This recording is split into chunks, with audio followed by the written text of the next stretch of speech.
कहते हैं माँ स्कंद माता की कृपा जिस पर हो जाए उसके जीवन में कभी दुख दिख ही नहीं पाते।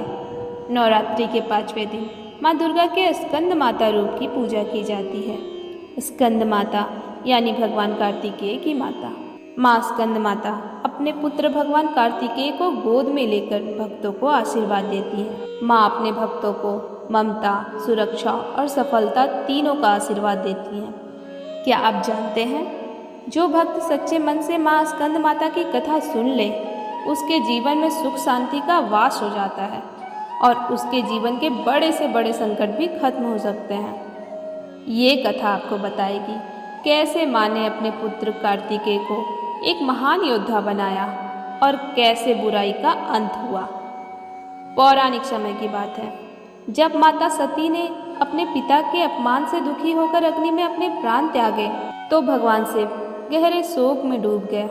उन्होंने संसार से मुंह मोड़ लिया और कठोर तपस्या में लीन हो गए। इधर पृथ्वी पर एक भयंकर असुर ने जन्म लिया। उसका नाम था तारकासुर। तारकासुर ने घोर तपस्या करके ब्रह्मा जी को प्रसन्न किया और वरदान मांगा, कोई भी मनुष्य, कोई भी देवता मुझे मार नहीं सके। ब्रह्मा जी ने कहा, यह असंभव है, जिसने जन्म लिया है उसका अंत निश्चित है। तब तारकासुर ने कहा, सिर्फ शिव का पुत्र ही मेरा वध कर सके। ब्रह्मा जी ने वरदान दे दिया। तारकासुर जानता था कि सती के जाने के बाद शिव जी तो तपस्या में लीन है और वो कभी विवाह नहीं करेंगे और उनका कोई पुत्र भी नहीं है। इसलिए वह निडर होकर अत्याचार करने लगा, देवताओं को हराने लगा, ऋषियों को परेशान करने लगा। पूरी पृथ्वी पर डर फैल गया। सभी देवता परेशान होकर देवर्षि नारद के पास गए। नारद जी ने कहा, इस समस्या का समाधान तो सिर्फ एक ही है, भगवान शिव का विवाह और उनके पुत्र का जन्म। इसी समय माता पार्वती ने जन्म लिया। वह बचपन से ही शिव जी को अपना पति मानती थी। उन्होंने कठोर तपस्या शुरू की। सालों नहीं, हजारों सालों तक ठंड, गर्मी, बारिश सब सहा, कभी भोजन नहीं किया। उनकी तपस्या से पूरा ब्रह्मांड हिल गया।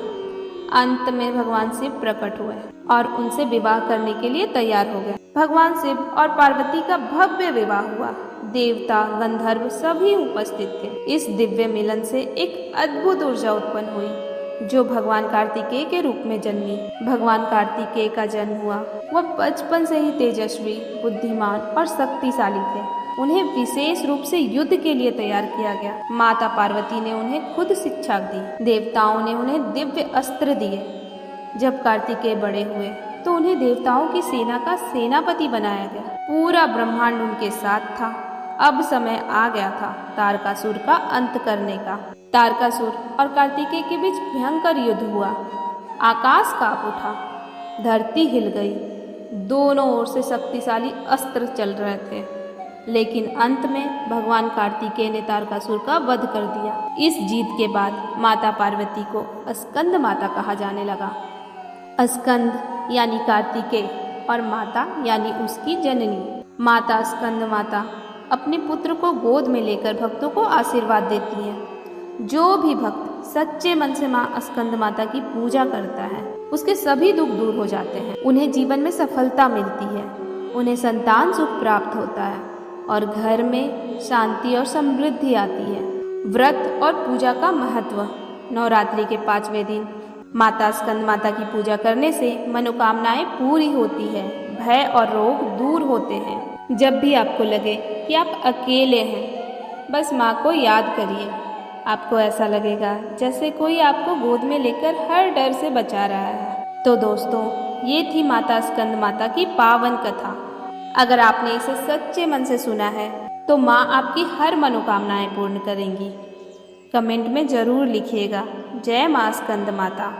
और अगर आप चाहते हैं कि ऐसी ही सच्ची और भावनात्मक कथाएं हम आप तक पहुंचाते रहें तो मेरे वीडियो को लाइक कर दीजिएगा और मेरे चैनल को सब्सक्राइब कर लीजिएगा, क्योंकि माँ का आशीर्वाद हमेशा उन्हीं पर बरसता है जो सच्चे दिल से उन्हें याद करते हैं। जय माँ स्कंद माता, जय माता दी।